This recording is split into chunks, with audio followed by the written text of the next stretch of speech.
Staff Sergeant Marcus Chen had been in worse situations before, but never while hanging upside down in an alien torture chamber. The Zephyrian interrogators had been working on him for 6 hours straight, their four-armed bodies moving with practiced efficiency around the cold metal table, where they had strapped him down. The Empire's finest torture specialists had broken thousands of prisoners from dozens of species across the galaxy. Humans were supposed to be no different. They were supposed to crack like everyone else when the neural disruptors started firing, when the bone scrapers began their work, when the memory extractors dug into their minds like burning knives. Marcus had disappointed them greatly. Blood dripped from his nose onto the polished floor beneath him. His left arm hung at an unnatural angle, clearly broken in 3 places. Purple bruises covered most of his visible skin, and several of his fingers were missing entirely. The Zephyrians had been thorough in their methods, each torture technique designed to break the will of their captives while keeping them conscious and responsive. Commander Vextar, the lead interrogator, circled around Marcus like a predator studying wounded prey. His elongated skull gleamed under the harsh lights, and his 4 eyes studied every reaction on the human's face. The neural crown on his head pulsed with each thought, a mark of his high rank within the Empire's intelligence division. "Your resistance is admirable. Human, but ultimately pointless," Vextar said in perfect English, his translator implant rendering his clicking language into words Marcus could understand. "We know you were positioned on the ridge overlooking our supply depot. We know you eliminated 47 of our soldiers with precise headshots before we captured you. What we need to know is how many more snipers your species has deployed in this sector." Marcus lifted his head slightly, blood running down his forehead and into his hair. His green eyes met Vextar's gaze without flinching. Despite everything they had done to him, despite the pain that screamed through every nerve in his body, he managed a small smile. "Go to hell," he whispered through cracked lips. Vextar's mandibles clicked together in what Marcus had learned was the Zephyrian equivalent of a frustrated sigh. The commander gestured to one of his assistants, a smaller Zephyrian with intricate scarification covering his arms. This one carried a device that looked like a cross between a drill and a spider, its multiple appendages twitching with anticipation. "Perhaps you misunderstand your situation," Vexitar continued, his voice taking on a tone that might have been pity if Marcus didn't know better. "Your human military abandoned this position 3 days ago. Your fleet retreated to the Outer Rim after our latest offensive. No rescue is coming for you. No one even knows where you are." The assistant approached with his device, which began to emit a high-pitched whining sound. Marcus had seen this particular tool used on a captured pilot 2 days earlier. The man had lasted 17 minutes before his mind completely shattered. The Zephyrians had been forced to put him out of his misery. "This is your final opportunity to cooperate," Vextar said, positioning himself where Marcus could see his face clearly. "Tell us about your sniper positions, your ammunition stores, your communication protocols. Give us something useful and I can make your death quick and painless." Marcus felt the device touch the base of his skull. Immediately, white-hot pain shot through his nervous system like lightning. Every muscle in his body convulsed simultaneously. His vision went white, then black, then filled with colors that didn't exist in nature. The pain was beyond description, beyond anything he had experienced in 15 years of military service. But through it all, through the agony that threatened to tear his mind apart, Marcus held on to one thought. He thought about his daughter Sarah, 8 years old and probably asleep in her bed back on Earth. He thought about the bedtime story he had promised to tell her when he got home, about the bicycle he was going to teach her to ride. He thought about humanity, about the billions of people counting on soldiers like him to keep the Empire's forces at bay. The device dug deeper, sending fresh waves of torment through his body. Marcus felt something fundamental break inside his chest. His heart, probably. The cardiac muscle that had kept him alive through dozens of combat operations finally gave up under the strain.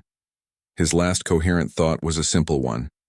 At least he hadn't told them anything. Vextar watched as the human's body went still, as the defiant light in his eyes finally dimmed.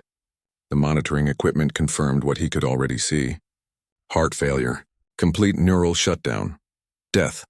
Dispose of the body, Vextar ordered his assistants, already turning his attention to reports from other interrogation sessions. Document the failure. Note that standard procedures proved ineffective against this specimen. One of the assistants began unhooking Marcus from the restraining system. His body fell to the floor with a dull thud, arms and legs arranged at awkward angles. To the Zephyrians, he looked exactly like every other failed interrogation subject they had processed over the years. What they didn't know, what no species in the galaxy suspected, was that humans possessed something unique among all known intelligent life, something that evolution had given them during their violent climb from primitive hunters to spacefaring warriors, something that the Empire was about to discover the hard way. Marcus Chen was dead. His heart had stopped. His brain showed no activity. His body temperature was already beginning to drop, but in exactly 40 minutes and 37 seconds he was going to wake up. And when he did, he was going to be very, very angry. The morgue beneath the Zephyrian interrogation facility was a place of sterile efficiency. Hundreds of failed prisoners had been processed through its automated systems over the past decade, their bodies catalogued, studied, and ultimately disposed of according to Empire regulations. The assistant who had dragged Marcus's corpse down here barely glanced at the human as he activated the standard preservation field around the examination table. Like most species in the galaxy, Zephyrians had no concept of resurrection. Death was final, absolute, and irreversible. Their medical technology could extend life, repair devastating injuries, and even replace entire organ systems. But once the spark of consciousness departed, it never returned. This was a universal constant that had held true across thousands of worlds and dozens of intelligent species. Dr. Kethamol, the facility's chief medical examiner, made his routine notes about the human specimen: height 183 centimeters, weight approximately 87 kilograms, cause of death, cardiac arrest induced by neural trauma, time of death 1400 hours 32 minutes, 15 seconds. The doctor's 4 hands moved efficiently across his data pad, recording the various injuries and observations for the Empire's xenobiology database.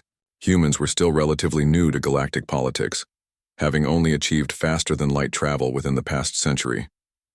Every scrap of biological data was valuable for future military operations. Interesting bone density, Kethmal murmured to his recording device. Higher calcium content than most mammals. Muscle fiber composition suggests evolutionary adaptation for persistence hunting. Neural pathways show evidence of advanced spatial reasoning, likely explaining their effectiveness as marksmen. 38 minutes had passed since Marcus's heart had stopped beating. His body lay still and cold on the metal examination table, skin taking on the grayish pallor that accompanied death in most oxygen-breathing species. Kethamol had seen thousands of corpses in his career, and this one showed no unusual characteristics. The first sign that something was wrong came from the automated monitoring system. A soft chime echoed through the morgue as one of the sensors detected an anomaly. Kethamol glanced at the readout, expecting to see a simple equipment malfunction. Instead, he saw something that made his 4 eyes widen in shock. The human's core body temperature had just increased by 2 degrees. Kethamol stared at the display for several seconds, convinced he was misreading the data. Dead bodies didn't generate heat. They lost it steadily and predictably until they reached room temperature. But according to his instruments, Marcus Chen's corpse was actively warming itself. A second chime sounded. Brain activity detected in the lower cerebellum. Then a third, muscle contractions in the cardiac tissue. Impossible, Kethamol whispered, his medical training warring with the evidence before his eyes. On the table, Marcus's chest suddenly expanded as his lungs drew in a massive breath of air. His eyes snapped open, pupils dilating as they adjusted to the bright lights overhead. For a moment he lay perfectly still, staring at the ceiling as his newly restarted nervous system reoriented itself to being alive again. Kethamol dropped his datapad. The sound of metal hitting the floor seemed to break whatever spell had held the moment frozen. Marcus turned his head toward the noise, and the Zephyrian doctor found himself looking into very much alive and very angry human eyes. "Where am I?" Marcus asked, his voice rough from the trauma his throat had endured. He sat up slowly, testing his body's responses. The pain was still there, every injury and break exactly as it had been when he died, but somehow more manageable now, as if dying had given him a new perspective on what constituted real suffering. Kethamol stumbled backward, reaching for the emergency alarm that would summon security. His 4 hands shook as he tried to process what he was witnessing. In 40 years of medical practice, across dozens of species and thousands of patients. He had never seen anything like this. Marcus swung his legs over the side of the examination table, noting the Zephyrian's obvious terror with interest. He flexed his fingers, the ones that hadn't been removed during torture, and took inventory of his injuries. Broken arm, multiple fractures, severe lacerations, and what felt like internal bleeding in his abdomen. He should have been in agony. He should have been unconscious. By all rights, he should still have been dead.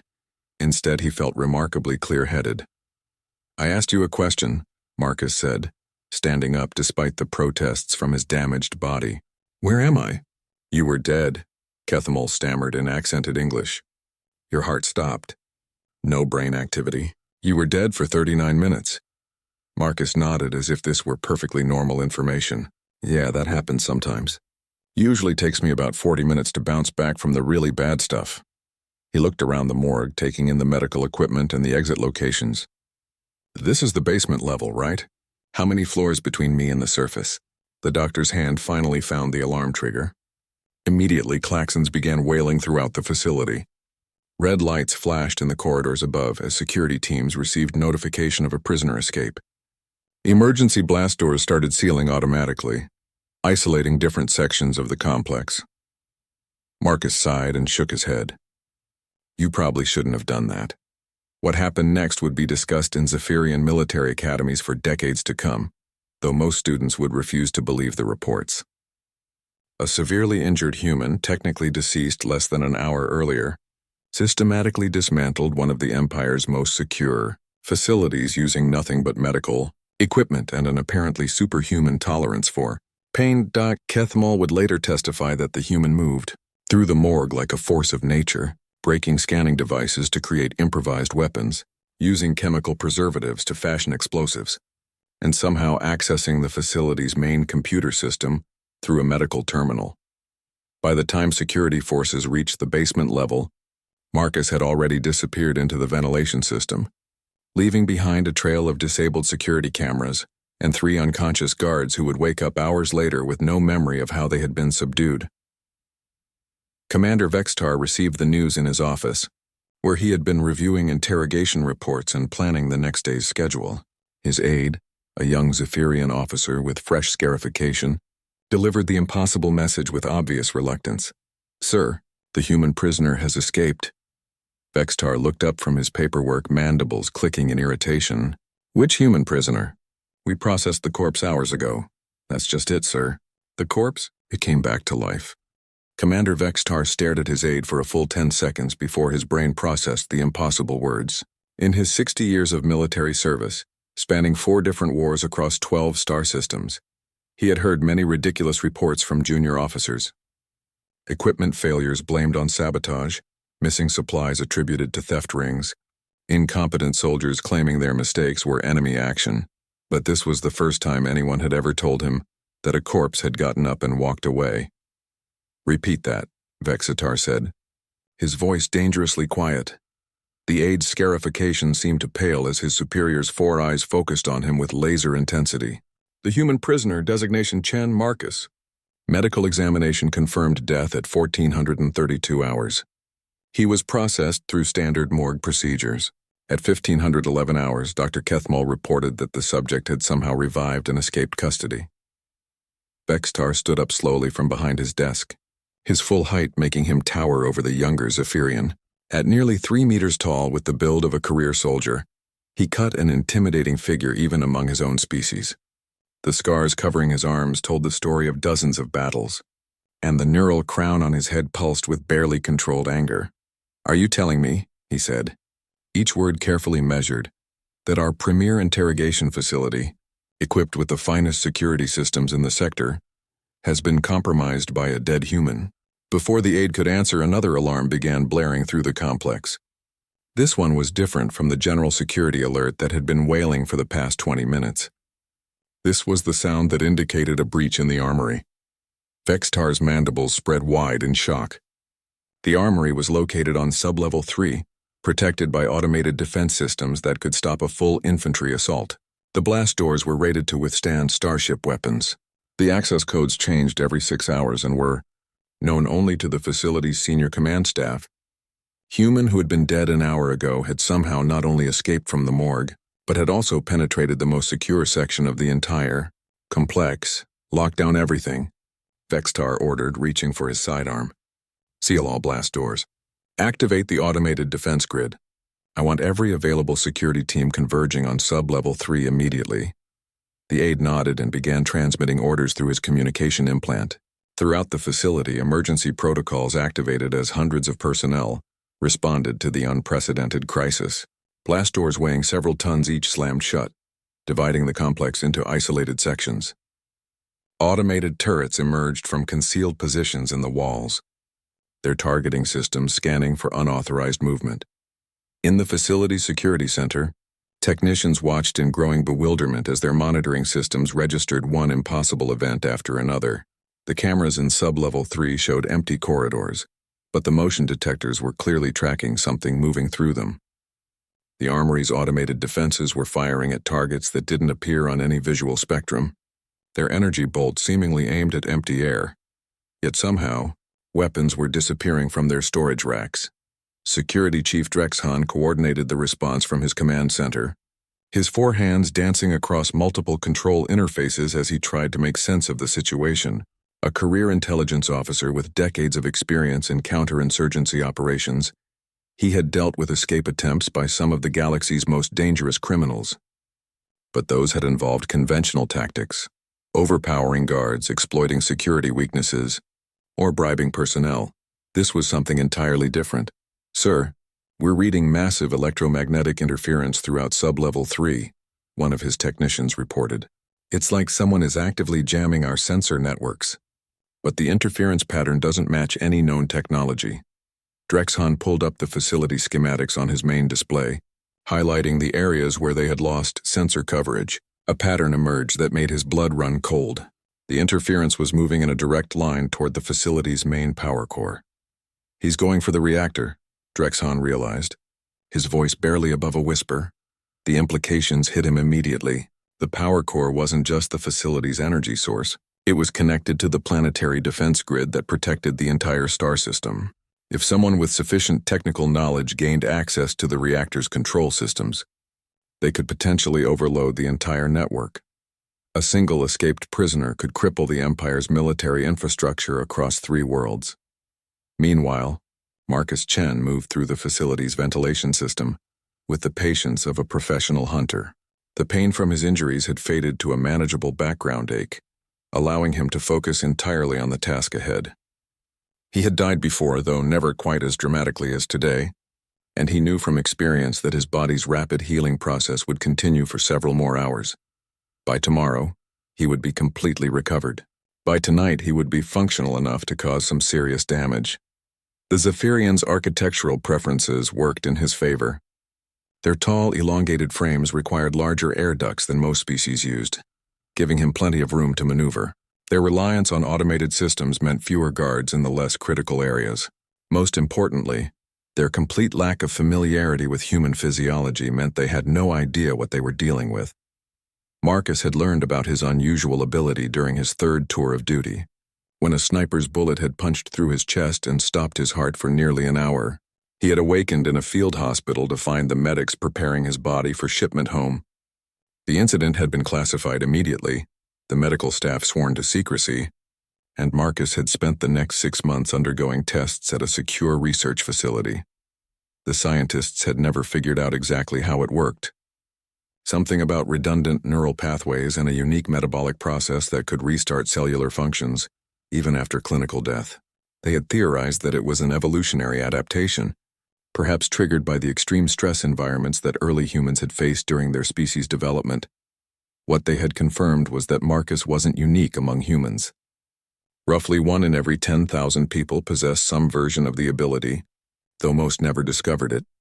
Because the circumstances required to trigger resurrection were usually fatal in ways that prevented revival.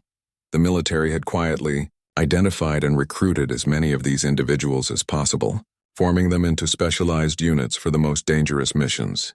They called themselves the Lazarus Corps, though that name never appeared in any official documentation. Marcus reached his destination, a maintenance hatch that provided access to the power core's control room. Through the metal grating, he could see Zephyrian technicians monitoring the reactor's status, their four-armed forms moving efficiently between control stations. None of them suspected that death itself was watching them from above, planning their facility's destruction. He checked his improvised weapons one final time. The medical chemicals he had combined in the morgue would create a decent explosive charge, enough to overload the reactor's safety systems. The energy rifle he had taken from the armory would handle any immediate resistance, but more importantly, he now had access to the facility's communication array. And that meant he could send a message that would change the course of the war. Marcus began to remove the access hatch, moving with deliberate care to avoid making any noise. The Zephyrians below continued their work, unaware that in approximately 60 seconds, their facility was going to become ground zero for humanity's counterattack. The Empire had made a critical error when they decided to torture him to death. They had given him the one thing that human soldiers prized above all else, a really good reason to be angry. The first indication that something had gone catastrophically wrong came from the facility's main communication array.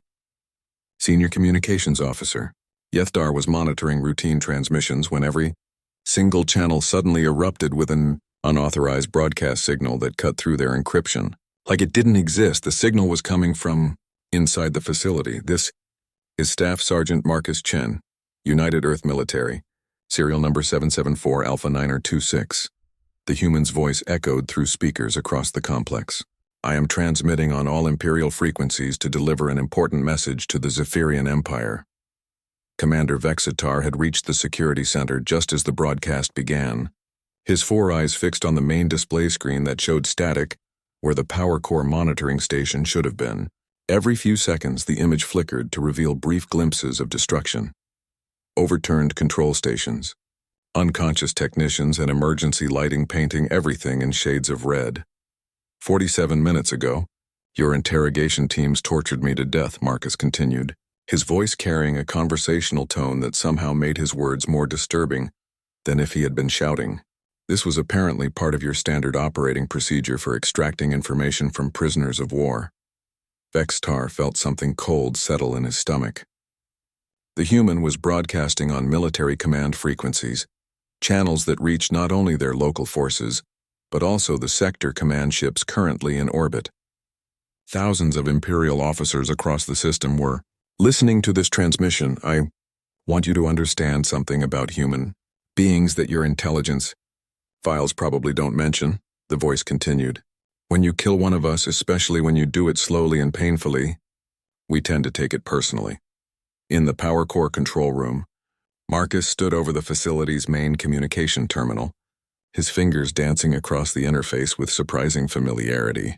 The Zephyrian language used a mathematical base that was remarkably similar to human computer programming languages, making their systems easier to navigate than he had expected. Behind him, 6 Zephyrian technicians lay unconscious but alive. He could have killed them easily, but that wasn't the message he wanted to send. This wasn't about revenge or cruelty. This was about making a point that the Empire would never forget. Now, I could simply destroy this facility and everyone in it, Marcus said, glancing at the reactor core's control panel, where his improvised explosive device sat ready for detonation.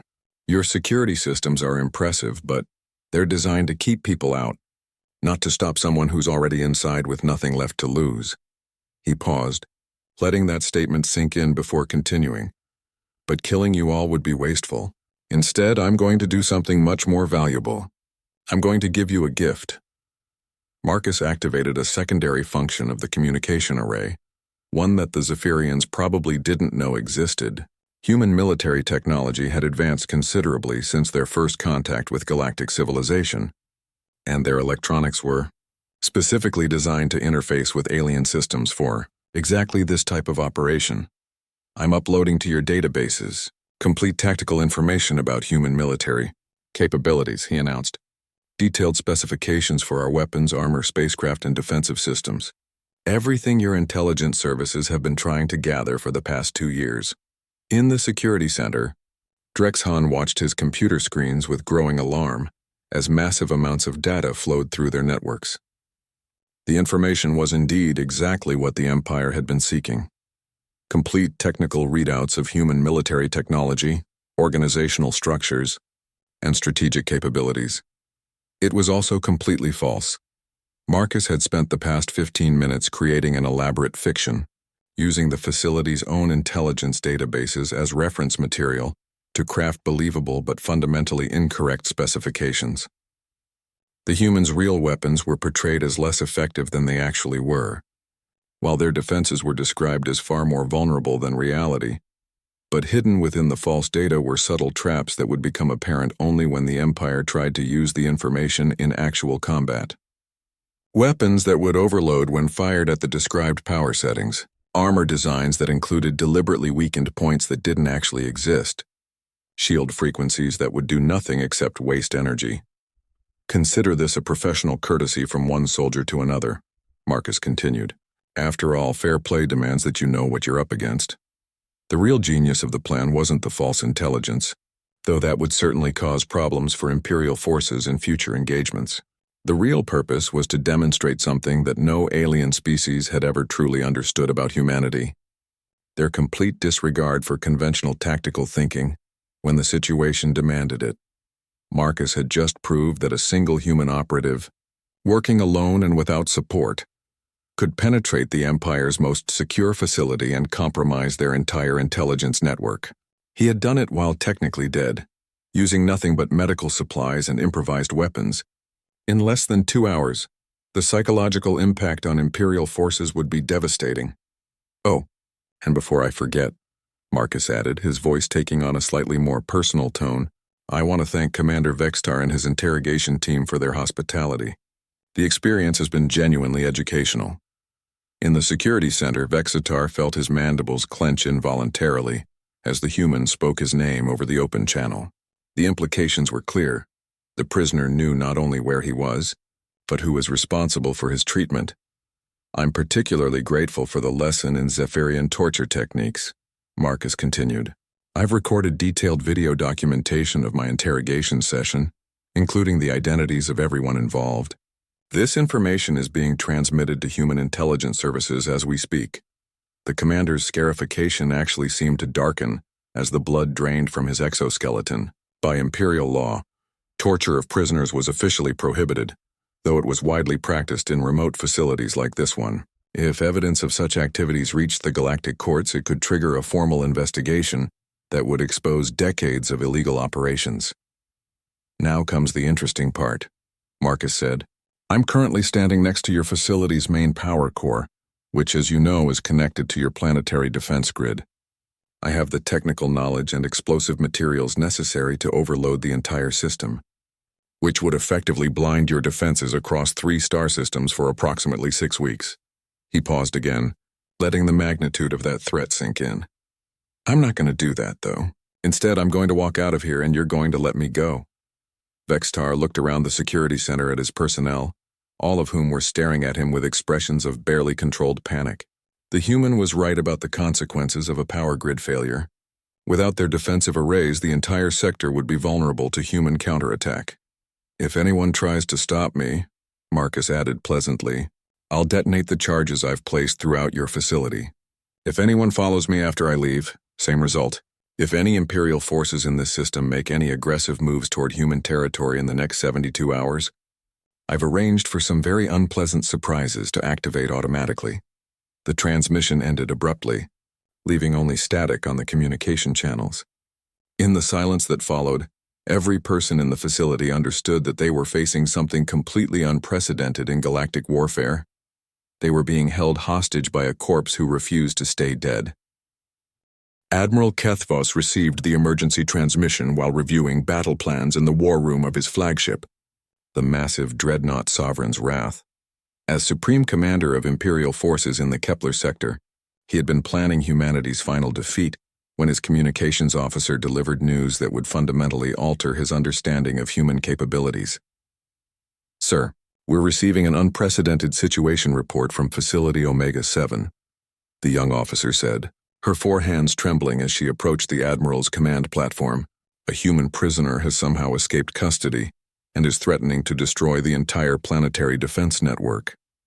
Admiral Kethvos was a veteran of 40 years of galactic warfare, having commanded fleets against the notorious Krendelian Rebellion and the Machine Uprising in the Andromeda Spiral. In 4 decades of military service, he had learned that the most dangerous moment in any conflict was when your enemy did something that violated every established rule of engagement. Humans specialized in that particular form of warfare.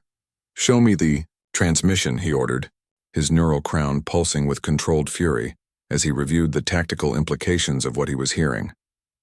As Marcus Chen's voice filled the war room, describing his resurrection and subsequent infiltration of their most secure facility, Kethvos felt the same cold dread that every Imperial commander had learned to associate with human military operations. These creatures simply refused to behave according to established patterns of civilized warfare. When the transmission ended, the war room fell silent, except for the quiet humming of the ship's systems. Finally, the Admiral's chief tactical officer, a grizzled veteran named Drexequel, spoke the question that everyone was thinking. "Sir, how do we proceed? If the human can actually overload the defense grid, we'll lose our strategic advantage across 3 systems."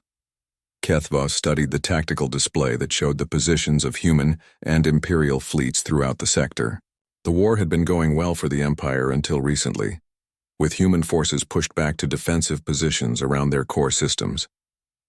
The capture and interrogation of human prisoners had been providing valuable intelligence about their capabilities and strategies. But if humans could somehow resurrect their dead, if they could infiltrate secure facilities with impunity, then every assumption about this conflict needed to be reconsidered. "Open a channel to all fleet commanders," Kethvos ordered. "I want every ship in the sector to receive updated operational parameters immediately." Meanwhile, Marcus Chen made his way through the facility's main corridors with the confident stride of someone who owned the place. The automated defense systems had been shut down, and he had encountered no resistance since leaving the power core control room. Emergency lighting cast everything in shades of red and orange, giving the complex the appearance of a scene from hell. He carried a stolen Imperial rifle and wore a commandeered Zephyrian uniform that was comically too large for his human frame. The medical scanner he had taken from the morgue hung from his belt like a primitive tricorder, occasionally beeping as it monitored his body's continued recovery from the torture session. The pain was almost completely gone now, replaced by a strange sense of clarity that always followed his resurrections. It was as if dying had reset his nervous system, allowing him to think and move with enhanced precision. The Lazarus Core researchers had theorized that the resurrection process somehow optimized neural pathways, creating a temporary state of peak human performance. Marcus preferred not to think too deeply about the mechanism. He just knew it worked, and that was enough. As he approached the facility's main exit, he could see through the reinforced windows that Imperial forces had surrounded the building. Dozens of armored vehicles and several hundred troops had taken positions outside, their weapons trained on every possible escape route. They were taking his threat seriously, which was good. It meant they believed he could actually destroy their defense network. What they didn't understand was that he had already accomplished his real objective. The communication array in the power core had done more than transmit false intelligence to Imperial databases. It had also sent a compressed data burst to human intelligence services, containing not only video evidence of his torture and death, but also complete structural scans of the facility, detailed information about Imperial interrogation techniques, and most importantly, proof of concept for resurrection-based infiltration operations. By now, every Lazarus Corps operative in the fleet would be studying his methods, learning how to turn their unusual ability into a strategic weapon. The Empire had just lost the most fundamental advantage in warfare, the ability to permanently remove enemy operatives from the battlefield. Marcus activated his stolen communication device and opened a channel to the Imperial forces. "Outside, this is Chen," he announced. "I'm coming out the main entrance in approximately 2 minutes. I'll be carrying my weapon openly, as is appropriate for a prisoner exchange situation." The response came from Commander Vextar himself, his voice tight with barely controlled anger. "There is no prisoner exchange, human. You will surrender immediately and submit to custody." Marcus chuckled as he checked the charge on his rifle and verified that his improvised explosives were still properly armed. "Commander, I think you misunderstand the situation. I'm not surrendering to you. You're releasing me. He moved toward the main exit, noting the locations of the security cameras that were undoubtedly tracking his movement. Let me explain how this works. In exactly 18 hours, a human recovery team will arrive at these coordinates to collect me, if I'm not here waiting for them. If I show any signs of additional torture or mistreatment, your planetary defense grid will experience a catastrophic overload event.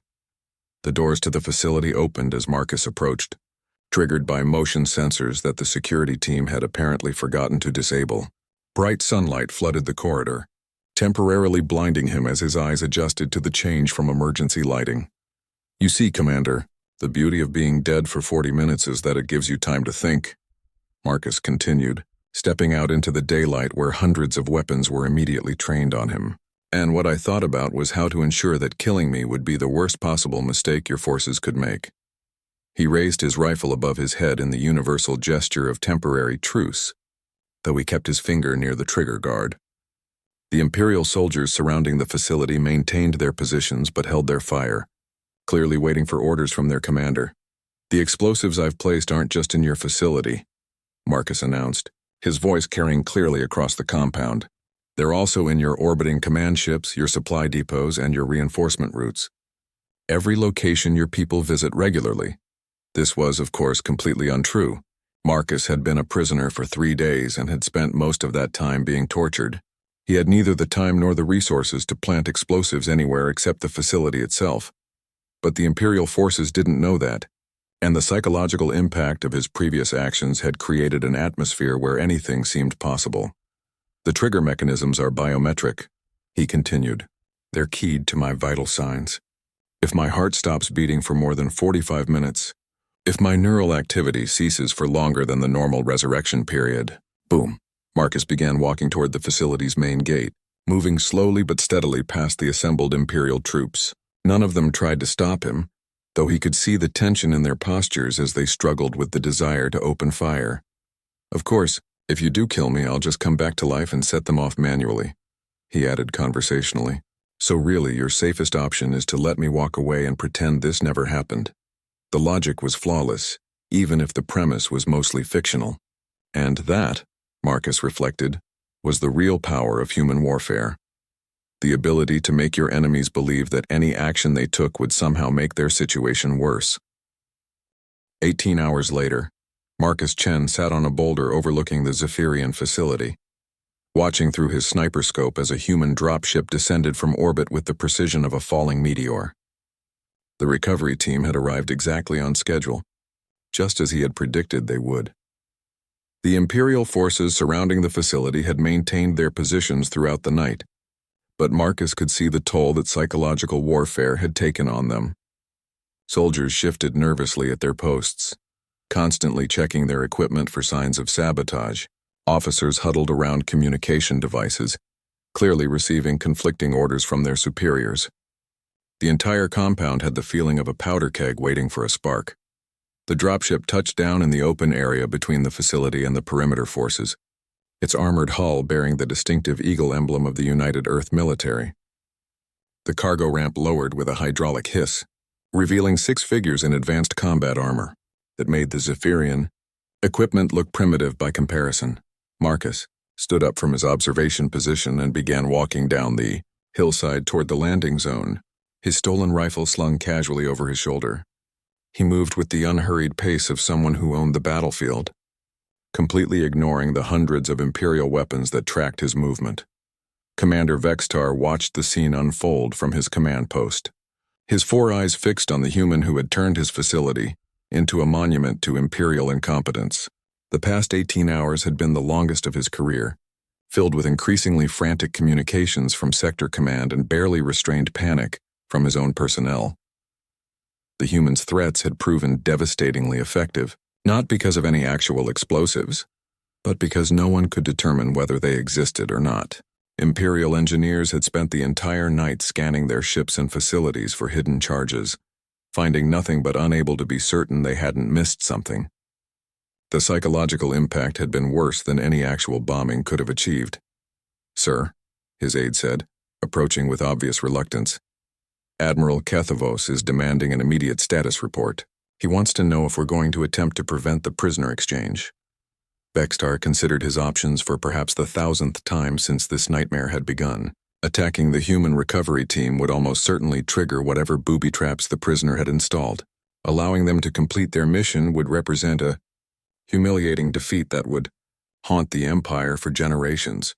But there was a third option that had only recently occurred to him. Stand down, all forces, he ordered. Let them complete the exchange. The aide's mandibles clicked in surprise. Sir? And activate the tracking protocols, Vextar added, a cold smile spreading across his elongated features. I want to know exactly where that dropship goes when it leaves here. Marcus reached the landing zone as the recovery team finished their security sweep of the area. The team leader, a woman whose armor bore the insignia of a major, removed her helmet to reveal the grizzled features of someone who had seen too much combat. Sergeant Chen, she said, offering him a crisp salute that he returned with equal precision. Major Sarah Rodriguez, 3rd Marine Reconnaissance. We're here to bring you home. Marcus nodded, noting the professional competence of the team as they maintained defensive positions around the dropship. These weren't regular infantry soldiers. They moved with the controlled precision of special operations personnel, and their equipment was at least a generation ahead of anything he had seen before. Appreciate the pickup, Major, he said, handing over the stolen Zephyrian rifle to one of the Marines. Though I should mention that our friends here have been extremely cooperative during my stay. Rodriguez glanced at the surrounding Imperial forces, who maintained their positions but made no aggressive moves. So we observed. Your little broadcast caused quite a stir back home. Intelligence has been analyzing the data you transmitted for the past 12 hours. And? Let's just say that the Admiralty is very interested in scaling up your methods, she replied with a grim smile. The Lazarus Corps is about to get a significant expansion in personnel and resources. As they walked up the dropship's cargo ramp, Marcus took one last look at the facility where he had died and been reborn. The building looked ordinary enough in daylight, just another Imperial military installation on another contested world. But he knew that what had happened here would change the fundamental nature of the war between humanity and the Empire. The Zephyrians had learned that killing humans wasn't enough anymore. They would have to find a way to keep them dead, and that was a much more difficult proposition. The dropship lifted off smoothly, its pilot maintaining a leisurely ascent that demonstrated complete confidence in their safety. Marcus strapped himself into one of the acceleration seats and watched through a porthole as the Imperial facility shrank to a tiny speck below them. Sergeant, Major Rodriguez said, settling into the seat across from him. I need to brief you on recent developments. Your little escapade here has had some interesting consequences. She activated a portable holographic display that showed a tactical map of the Kepler sector. Imperial and human fleet positions were marked with different colored icons, showing the current state of military deployments throughout the region. 12 hours ago, Admiral Kethvos ordered a complete withdrawal of Imperial forces from the Arcturus system, Rodriguez explained. He's consolidated his fleets around the core worlds and established defensive positions that haven't been seen since the early days of the war. Marcus studied the display with interest. The Imperial withdrawal represented a significant strategic shift, abandoning offensive operations in favor of protecting their existing territory. It was exactly the kind of reaction he had hoped to provoke, but seeing it actually happen was still surprising. They're scared, he realized. Terrified would be more accurate, Rodriguez confirmed. Imperial intelligence has been flooding their networks with warnings about human resurrection capabilities. Their medical corps is conducting emergency research into methods for permanently killing human soldiers. Some of their commanders are reportedly requesting transfers to other sectors. The Major manipulated the holographic controls, zooming in on specific fleet positions around Zephyrian core worlds. But here's the interesting part. Their defensive strategy is actually quite good. If we attack those positions directly, we'll take heavy casualties even with our apparent advantages. Marcus nodded, understanding immediately where this conversation was heading. You want me to do it again, not just you? We've identified 47 Lazarus Corps operatives currently in the field, and we're recruiting more every day. Intelligence has developed a comprehensive infiltration strategy based on your methods. She brought up another display showing detailed facility schematics, personnel files, and operational timelines. The plan is to simultaneously penetrate 12 major Imperial installations across 4 star systems. Each team will follow your basic approach. Allow themselves to be captured, die under interrogation, resurrect, and then cause maximum chaos from within. Marcus leaned back in his seat, considering the implications of what she was describing. A coordinated campaign of resurrection-based infiltration would be devastating to Imperial morale and probably decisive in ending the war. It would also require dozens of human soldiers to voluntarily submit to torture and death. The volunteers are already lined up, Rodriguez said, apparently reading his thoughts. Turns out that a lot of people are eager to pay the Empire back for what they've done to our colonies.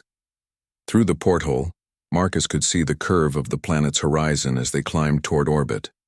Somewhere below them, Commander. Vextar was probably still trying to figure out how a dead human had outmaneuvered one of the Empire's most secure facilities. The commander was about to learn that Marcus Chen hadn't been an anomaly. He had been a preview of humanity's new approach to warfare, where death was just another tactical option to be exploited when the situation demanded it. The Empire had tortured him to death, expecting that to be the end of the story. Instead, it had been the beginning of their own ending. 6 months after Marcus Chen's resurrection and escape, the war had fundamentally changed in ways that military historians would study for centuries. The operation that became known as the Lazarus Protocol had succeeded beyond anyone's expectations, though the cost had been measured in ways that conventional warfare never demanded. Admiral Sarah Chen, recently promoted and now commanding the Human Third Fleet, stood on the bridge of her flagship Indomitable as her forces approached the Zephyrian capital system. The irony of her shared surname with the soldier whose actions had made this moment possible wasn't lost on her, though they were not related. Sometimes the universe simply had a sense of dramatic timing. The tactical display showed the remnants of the once mighty Imperial Navy arrayed in defensive positions around Zephyr Prime. Their ships clustered in tight formations that spoke of desperation rather than strength. What had once been a fleet of over 2,000 vessels now numbered fewer than 300, the rest having been destroyed, captured, or simply abandoned by crews who could no longer face the psychological horror of fighting an enemy that refused to stay dead. Admiral, her communications officer reported, "We're receiving a transmission from the Imperial flagship Eternal Dominion. Admiral Kethvos is requesting a parley." Admiral Chen nodded, settling into her command chair as she considered the moment that had been 6 months in the making. The Lazarus Protocol had worked exactly as planned, with human operatives infiltrating and destroying key Imperial installations across a dozen star systems. But the real victory had been psychological. As the Empire's military forces gradually lost their will to fight an enemy that violated their most basic understanding of mortality, "Put him through," she ordered. The main display flickered to show the bridge of the Imperial flagship, where Admiral Kethvos stood surrounded by his senior officers. The Zephyrian commander looked older than his years, his scarification dulled by exhaustion, and his neural crown pulsing with the slow rhythms of defeat. "Admiral Chen," he said in accented English, his 4 eyes meeting hers across the vast distance between their ships. "I am authorized by the Imperial Senate to discuss terms for the cessation of hostilities." "I'm listening, Admiral," Chen replied, though her expression remained carefully neutral. After decades of warfare and billions of casualties on both sides, she wasn't inclined toward either mercy or vengeance. She simply wanted the killing to stop. "Our terms are simple," Kethvos continued. "Complete withdrawal of Imperial forces from all contested systems. Recognition of human territorial sovereignty within previously agreed boundaries. Reparations for civilian casualties and property damage during the conflict." Admiral Chen studied the alien commander's face, noting the subtle signs of resignation that had become increasingly common among Imperial officers over the past few months. The Lazarus Protocol had done more than destroy military installations. It had shattered the Empire's confidence in their ability to wage war against humanity. "And in return?" she asked. "In return, you cease your resurrection operations against our remaining facilities. Our medical corps has confirmed that we have no effective countermeasures against your infiltration methods. Continued warfare under these conditions would be futile." The admission of defeat was almost anticlimactic after so many years of brutal conflict. Admiral Chen had expected dramatic final battles, last-ditch offensives, or desperate attempts at negotiation from a position of strength. Instead, she was witnessing the quiet surrender of an empire that had simply run out of options. On a medical transport 3-star systems away, Marcus Chen lay in a regeneration tank while doctors monitored his recovery from his latest death and resurrection. The 43rd time by his count, though he had stopped keeping track after the 20th. The Lazarus Protocol had required him to infiltrate and destroy 5 more Imperial installations, each mission requiring him to die under increasingly sophisticated torture methods as the enemy desperately searched for ways to prevent human resurrection they had never found. 1. The medical bay around him buzzed with activity as researchers continued their study of the resurrection process, trying to understand the biological mechanisms that allowed certain humans to return from clinical death. The work had implications far beyond military applications, potentially revolutionizing medicine and fundamentally altering humanity's relationship with mortality itself. Dr. Elizabeth Warren, the lead researcher on the project, approached his tank with a datapad full of test results. "Good news, Sergeant. Your neural pathways are showing complete recovery with no signs of degradation. The resurrection process continues to function perfectly, regardless of how many times you use it." Marcus opened his eyes and managed a weak smile. How many others made it through the final operations? 37 of the 47 operatives survived their missions, Dr. Warren reported. The casualties were from conventional combat, not resurrection failures. The protocol itself has a 100% success rate within the established parameters. Through the medical bay's viewport, Marcus could see ships of the human fleet preparing for what everyone hoped would be the war's final engagement. But he suspected that the real fighting was already over, that the Empire would surrender rather than face continued psychological warfare against an enemy that could infiltrate their most secure facilities through the simple expedient of dying. The communication channel between the 2 flagships remained open as Admiral Chen considered the Imperial surrender terms. Around her, the bridge crew waited in silence for her response. After so many years of warfare, the moment of victory felt strangely hollow. "Your terms are acceptable, Admiral Kethvos," she said finally. "But I have one additional requirement." The Zephyrian commander's mandibles clicked nervously. "What requirement?" "Full disclosure of all Imperial facilities where human prisoners were tortured or executed. We want complete records, personnel files, and facility locations. The individuals responsible will face justice under galactic law." Kethvos was quiet for several seconds before responding. "That information will be provided as part of the surrender documentation." "Then we have an agreement," Admiral Chen said. "Transmit your formal surrender to our diplomatic corps. A treaty ceremony will be arranged once the details are finalized." The communication channel closed, leaving the bridge of the Indomitable in relative quiet. Around Admiral Chen, her officers began the process of standing down from combat alert and preparing for the complex task of managing the transition from warfare to peace. But in the medical bay of the transport ship, Marcus Chen was already thinking about what came next.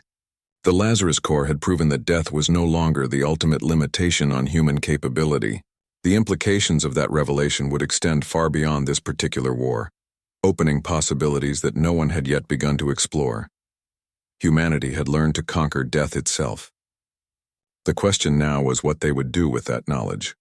The war was over, but the real adventure was just beginning. And somewhere in the depths of space, 47 humans who had died and returned to life were ready to help their species face whatever challenges lay ahead. After all, when you've already died for your cause, everything else seems remarkably manageable by comparison. The galaxy would never be the same. And Marcus Chen smiled as he closed his eyes and began planning for the future. Death, it turned out, was just another obstacle to overcome. And humans, as always, had found a way to turn it into a weapon.